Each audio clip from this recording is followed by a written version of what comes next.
Gold trusted gold buyers మీరు తాకట్టు పెట్టిన బంగారాన్ని విడిపించి ఈ రోజు ఉన్న మార్కెట్ ధరకు కొనబడను. ప్రసాద్ బాబు గారు ఫిల్మ్ ఇండస్ట్రీలోకి వచ్చిన కొత్తలో కొంచెం ఆయన గర్విష్టి అనుకున్నారు, లేకపోతే ఆయన కొంచెం తలపొగరు ఎక్కువ ఇలాంటివి అనుకున్నారు, అవకాశాలు కొంచెం తగ్గాయి. దీంతో పాటుగా మీకున్నటువంటి పేరు ప్రసాద్ బాబు అనేటువంటి పేరు కూడా అప్పటికే ఎల్వి ప్రసాద్ గారికి ఉంది, మీరు ఉన్నారు, నూతన్ ప్రసాద్ గారు ఉన్నారు, ఆహుతి ప్రసాద్, ఇలాంటివన్నీ బోల్డన్ని ప్రసాదులు అయితే తెలుగులో కనిపించాయి కదా.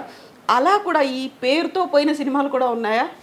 పేరుతో కాగా ఫస్ట్ నాది ఒరిజినల్ పేరు బాబు ప్రసాద్ అమ్మ.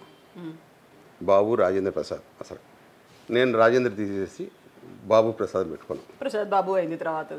ఆ తర్వాత ఏంటంటే గీతా సినిమా వచ్చిన తర్వాత అందరూ ఒక 3-4 సినిమాలు గీతా ప్రసాద్ వేశారు. అంతేనే కదా టైంలో బాలచంద్ర గారు ఏం చేశారంటే, అది వద్దు ప్రసాద్, నేను ప్రసాద్ బాబుని పెడతాను, నీకేమైనా అభ్యంతరం? సార్ మీ ఇష్టం అండి, మీ బ్యానరు, మీ సినిమా, ఏ పేరుని పెట్టుకోండి. దాంతో ఆయన ప్రసాద్ బాబు అది ఫిక్స్ అయిపోయింది. అప్పటి నుంచి వేరే వాళ్ళకు ఉందా అని ఎప్పుడు ఆలోచించలేదు. ప్రసాద్ బాబు ఓకే అంతే, ఇంకా అలాగా ఫిక్స్ అయిపోయింది. ఇంకా మనం ఇంకే పేరు మార్చుకొని థాట్ కూడా రాలా. గీతా ప్రసాద్ అంటే బాగుండు అనుకున్నా, అది కూడా రాలా, ఆలోచన కూడా రాలా. బాగానే ఉంది, ఓకే. ఇప్పుడు ఎవరైనా సడన్గా తెలుగు పరిశ్రమ నుంచో సీరియల్స్, వెబ్ సిరీస్లు ఇవన్నీ వచ్చాయి కదా, టక్కున ప్రసాద్ బాబు గారు ఈ క్యారెక్టర్ మీకోసమేనండి, మీరు రావాలండి, ఒక మెసేజ్, ఒక కాల్ చేస్తే ఏం చెప్తారు? ఇప్పటికి అడుగుతున్నారమ్మా, నా పద్ధతులు, నా ఇది నచ్చితే చేస్తా. ఎప్పుడు అంతేనే, నా పద్ధతులకి నచ్చితే ఆ సినిమా చేసేవాడిని. ఒక డైరెక్ట్ నచ్చకో, ప్రొడ్యూసర్ నచ్చకో, ఆ కంపెనీ బ్యానర్ నచ్చకో ఉంటే కూడా చేసేవాడిని కాదు, తప్పుకునేవాడిని. షూటింగ్స్ వేరే బిజీగా ఉందని. ఇప్పుడు కూడా కండిషన్స్ అప్లై, అదే కండిషన్స్ అప్లై. అది ఇప్పటికే సీరియల్స్ అడుగుతానన్నారు. నా పద్ధతికి కొంతమంది నచ్చుద్ది, కొంతమంది నచ్చదు.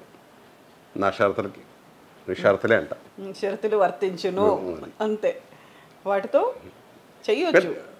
అదేనమ్మా, చెయ్యొచ్చు. వాళ్ళకి నచ్చాలి, వాళ్ళకి కొన్ని ఉంటాయి, వాళ్ళ రూల్స్ వాళ్ళకి ఉంటాయి. వాళ్ళ రూల్స్ మాకు కావాలంటారు. ఒక బ్యానర్లో మా రూల్స్ ఒప్పుకోండి అన్నాడు, ఓకే. నా రూల్స్కి వాళ్ళు వచ్చారు తర్వాత, అంతే కరెక్ట్గా ఉన్నా. బట్ ఆ ఒక్కరోజే ఉంటా, రెండో రోజు చూడట్టు పోతుంటాం అంతే. ప్రసాద్ బాబు గారు అనుకున్నట్టుగా 1500 సినిమాలు, కొన్ని మీకున్నటువంటి కండిషన్స్, అక్కడ ఉన్నటువంటి సిచ్యువేషన్స్తో ఒక 500 నుంచి 1000 సినిమాలు వదులుకోవాల్సి వచ్చింది. ఎంత సంపాదించారు మీరు? 100 రూపాయలు కూడా యాక్ట్ చేసిన రోజులు ఉన్నాయి, 1,00,000 రూపాయలకి యాక్ట్ చేసిన రోజులు ఉన్నాయి. కానీ ఏం మిగల, నా తిండికి, నా మెయింటెనెన్స్కి సరిపోద్ది, మొత్తం సరిపోయి. సినిమాలో ఉన్నప్పుడు నేను ఏమీ సంపాదించను. సీరియల్స్కి వెళ్ళిన తర్వాత ఇల్లు కట్టగలిగా, అంతేగాని అసలు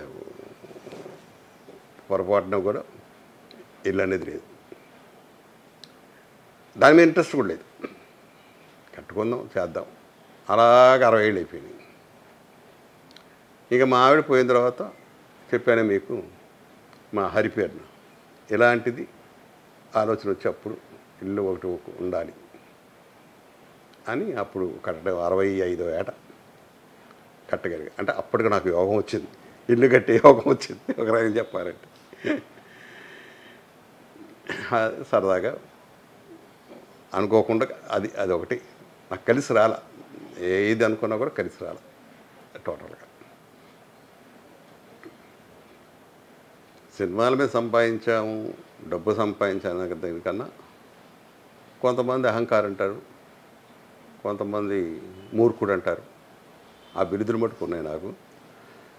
చాలామందికి ఆడో బండబ్బాయి కాకుండా స్టార్టింగ్లో మాత్రం ఎర్ర బుగ్గల ప్రసాద్ బాబు అని అనేవాళ్ళు. కానీ రానా అబ్బే బండవుడు పాపం, నాకేం తెలియదు. స్టిల్ ఇవాళకి ఉంది నాకు. అలా పిలిచేవాళ్ళు శివకృష్ణ నాకు తెలుసు, నా ఫ్రెండ్, బండబ్బాయి అంటాడు అప్పుడప్పుడు. మా మురళీమోహన్, అతను బండబ్బాయి అంటాడు. నాకు బాగా తెలిసిన వాళ్ళు కూడా బండబ్బాయి. బూరే బుగ్గల ప్రసాద్ బాబు అనేది అయితే అసలు అలా అది అప్పుడు ఉండేది. మంచి అభిమానంతో ఉన్నారు ఇప్పుడు, ప్రేమతో చాలా ప్రేమతో ఇప్పటికి స్టిల్ ఇవాళకి కూడా.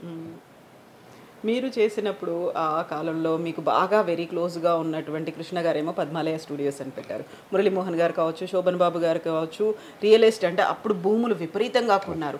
ఆ టైంలో మీకు ఇలాంటి సజెషన్స్ ఇలాంటి థాట్స్ ఏమీ రాలేదు? లేదు, అస్సలు ఏ కోసాను కూడా ఆలోచన రాలా. ఎందుకనో మరి తెలియదు నాకు. అది ఫస్ట్ నుంచి కూడా ఏదో ఒక 100 గజాలకు 200 గజాలు ఎందుకు, ఇదే ఆలోచన. ఎందుకు నెక్స్ట్ మీ పిల్లలు ఉన్నారు, వాళ్ళ కోసం కావాలి, అది ఉంది కదా మనకి అన్నది ఆలోచన. అది చాలు, సరిపోతుందిలే అని. ఇప్పుడు అవి కూడా లేవని అన్నీ అయిపోయినాయి. అవి కూడా చెప్తున్నాం. ఆ చిన్న ఆలోచన ఎందుకు ఫస్ట్ నుంచి నాకు ఆ భూముల మీద కానీ ఎందుకు ఫస్ట్ చూసాను నేను ఆ భూములన్నీ ఇండస్ట్రీగా రాకముందే చూసా. అందుకని ఇప్పుడు 1000 గజాలు 500 గజాలు అంటే నాకు అసలు ఎక్కదు. అవునా? ఇప్పుడు ఎలా అయితే ఫిల్మ్ ఇండస్ట్రీలో ఇన్నేళ్ల నుంచి ఉన్నారో వాళ్ళు మా వారసులు రావాలి అనే ఒక తాపత్రయం ఉంటుంది, వాళ్ళ కోసం మా ఆస్తులు సంపాదించాలి, రియల్ ఎస్టేటో బిజినెస్లో ఇంకోటో చెయ్యాలి అనేది ఉంటుంది. ఈ రెండు మీకు లేవు? నాకు లేవు. మంది కాదు అది, ఈ జన్మకి ఇంతే. కొంతమంది నేనేమంటానంటే బాకీ రుణం, ఎవరికో రుణాలు ఉన్నాయి, అందుకే వాళ్ళు రాత్రి బోళ్ళు అలా కష్టపడుతున్నారు ఇలాగ అనుకుంటాను నేను మనసులో. ఆ రుణాలు తీర్చేసిన తర్వాత ఎవరూ తీసుకెళ్ళం, అందరం ఇక్కడ వదిలేయాల్సిందే. మొన్న ఫ్లైట్ ఏంటమ్మా, ఒక్క క్షణం ముందు ఎవరన్నా ఊహించారా? ఆ అరుపులు అవి వింటుంటే నాకు 2 రోజులు నిద్ర కూడా పట్టట్లా. అయ్యి ఆ సౌండ్ వినిపిస్తున్నాయి.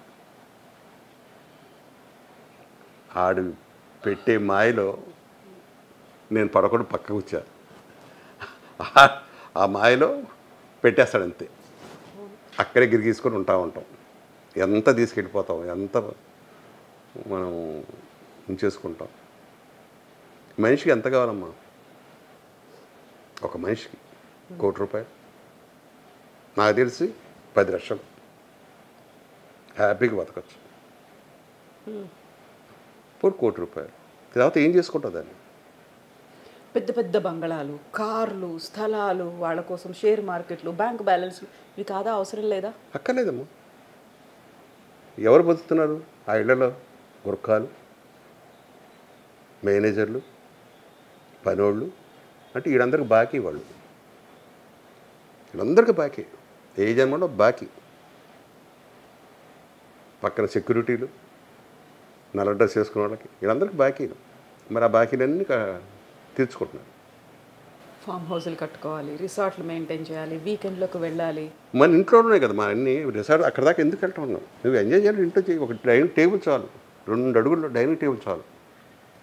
దాని మీదే మనం పెట్టుకుని తింటాం. అక్కడికి వెళ్ళినప్పుడు అక్కడేగా మీరు వెళ్ళిన బాత్రూంలకే వాడు వెళ్తాడు, అక్కడేగా స్నానం చేస్తాడు. ఉంటే స్విమ్మింగ్ పూల్ ఉంటుంది.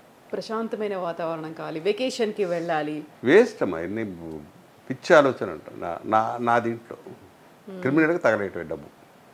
అది మంచి పనులు బోల్డ్ ఉన్నాయి. అనాథ పిల్లలు ఉన్నారు, ఓల్డ్ హోమ్స్ ఉన్నారు. అవి ఒక్కసారి మనం వెళ్ళి చూడగలిగితే ఇంకెన్ని మర్చిపోతాం. ఇప్పుడు బ్రాండెడ్ వేరు వేసుకోవాలి, వాచ్లు పెట్టుకోవాలి, నగలు పెట్టుకోవాలి. 100 రూపాయలు బనీన్, ఇది నా కొడుకు ఇచ్చింది. నేను వేసుకునేది 100 రూపాయల బనీనే. ఆడి చిరాకు పుట్టి వాడు తెప్పించింది. ఎందుకు ఇంత కాస్ట్, ఎందుకు రా దండగా రా డబ్బులు అంటారు. క్రిమినల్గా తగలేటట్టు డబ్బు. ఆడేవాడు కంపెనీ నేనే తిరగటం పెట్టింది అన్న ఆలోచన నాది ఉంటుంది. బట్ నా కొడుకు అలాగా బ్రాండెడే. వాడు సీరియల్ చేసేటప్పుడు కూడా బ్రాండెడ్. ఎలా వాచ్ ఏమన్నా వాడు క్లోజప్ తీస్తాడరా, ఎందుకురా 6000 7000 అంటే మీకు తెలియదు రండి అంటాడు. ఇప్పుడు 6000 7000 ఎక్కడ ఉన్నాయండి? లక్షలు అయిపోయాయి. ఇప్పుడు 6000 నేను 150 రూపాయలు వాచ్ పెట్టుకుంటుంటే వాడికి 6000 పెట్టు నాకు ఎలా ఉంటుంది? అయితే ఇప్పుడు ఫ్యాన్ ఫాలోయింగ్లు ఇవన్నీ చూసినారు. అది మీరు వాచ్ గురించే చెప్పారు. ఒక్కొక్కరి వాచ్ 20 లక్షలు ఉంది, 40 లక్షలు ఉంది, 1 కోటి రూపాయలు ఉంది. ఎలా అంటే ఫ్యాన్ ఫాలోయింగ్లో ఏదైనా ఫంక్షన్కి వెళ్ళారు అనుకుంటే మా హీరో ఈ టీషర్ట్ ఏదో వేసుకున్నాడు, ఒకసారి చెక్ చేస్తే బాగుంటుంది.